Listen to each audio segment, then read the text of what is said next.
ബിരിയാണി വെക്കുമ്പോൾ എനിക്കതിൽ ഏറ്റവും ഇഷ്ടമുള്ള സ്റ്റെപ്പ് ഈ ദമ്മിടലാണ്. ഇന്ന് ഞാൻ മീൻ ബിരിയാണിയാണ് വെച്ചിട്ടുള്ളത്. ഞാൻ ജീവിതത്തിൽ ആദ്യമായിട്ടാണ് ഫിഷ് കൊണ്ട് ബിരിയാണി വെക്കുന്നത്.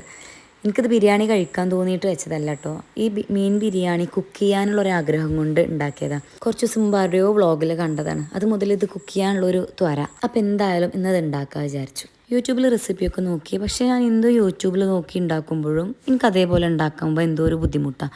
എനിക്കതിൽ എൻ്റെതായ എന്തെങ്കിലും കാര്യങ്ങൾ പോലെ ഞാൻ ഉണ്ടാക്കുള്ളൂ. അത് എല്ലാ റെസിപ്പി അങ്ങനെ തന്നെയാണ് കേട്ടോ. അപ്പോൾ ഈ ഫിഷ് ബിരിയാണിയും എൻ്റെ റെസിപ്പിയാണെന്ന് പറയാം. ഞാൻ ഫിഷ് ഉടയാണ്ടിരിക്കാൻ വേണ്ടിയിട്ട് മുകളിലാണ് വെച്ചിട്ടുള്ളത്. എന്നിട്ട് ദമ്മിലിട്ടിരിക്കുകയാണ്. എനിക്കത് പൊടിയോന്നൊരു പേടി. അപ്പോൾ ജസ്റ്റ് റൈസിൻ്റെ മുകളിലിട്ട് ആദ്യം മസാലയിൽ മീൻ കുറച്ചേരം ഇട്ട് വെച്ചു. എന്നിട്ട് മീൻ അതിൽ എടുത്തിട്ട് പിന്നെ അതിൽ റൈസ് ഇട്ടിട്ട് റൈസിൻ്റെ മുകളിൽ മീനിട്ടിട്ട് ദമ്മിനിട്ടു. അങ്ങനെയാണ് ചെയ്തിട്ടുണ്ടായത്. കുക്കിംഗ് എനിക്ക് ഇഷ്ടമാണ് കേട്ടോ. ഒരു മൂഡ് വരണം.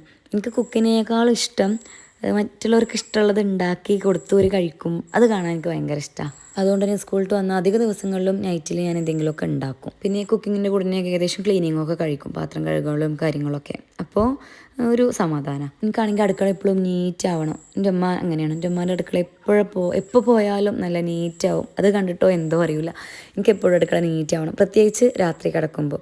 രാത്രി അടുക്കള മെസ്സി ആയിട്ട് വന്ന് കിടന്നാൽ എനിക്ക് കിടത്താൻ വരില്ല. രാവിലെ നീറ്റ് ഉടനെ അടുക്കളയൊക്കെ പോകണത് ആലോചിക്കുമ്പോൾ തന്നെ ദേഷ്യം വരും.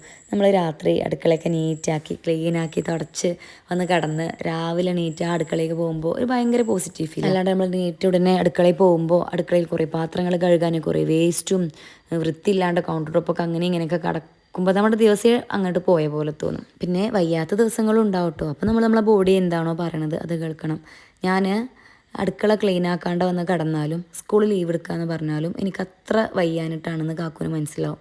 സ്കൂളിലേക്കൊന്നും ഒരു ദിവസം ഞാൻ പോകണില്ല എന്ന് പറഞ്ഞാൽ കാക്കു അപ്പോൾ ചോദിക്കുന്ന ഡോക്ടറെ അടുത്ത് പോകാമെന്ന്. കാരണം ഞാൻ അത്ര ഡൗൺ ആയാലേ, ഞാൻ അത്ര വീക്ക് ആയാലേ ഞാൻ സ്കൂളിലേക്കൊക്കെ പോകണില്ല എന്ന് ആലോചിക്കുള്ളൂ. അതുപോലെ അടുക്കള ക്ലീൻ ചെയ്യാണ്ടൊക്കെ ഞാൻ കിടക്കണമെങ്കിൽ അത്ര വീക്ക് ആവണം. അത് കാക്കുവിനറിയാം.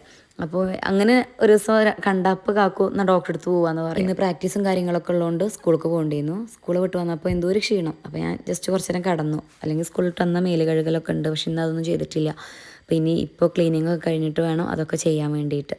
കിടക്കാൻ പോകുമ്പോൾ ഒരു 5 മിനിറ്റ് ഞാൻ എൻ്റെ ഒരു സ്കിൻ കെയറിനും ഹെയർ കെയറിങ്ങിനൊക്കെ കൊടുക്കലുണ്ട് കേട്ടോ. നമുക്ക് വേണ്ടിയും നമ്മൾ കുറച്ച് സമയം കാണണമല്ലോ. അപ്പോൾ അൽഹംദുലില്ലാ അങ്ങനെ നല്ലൊരു ദിവസം കൂടി കഴിഞ്ഞിട്ടുണ്ട്.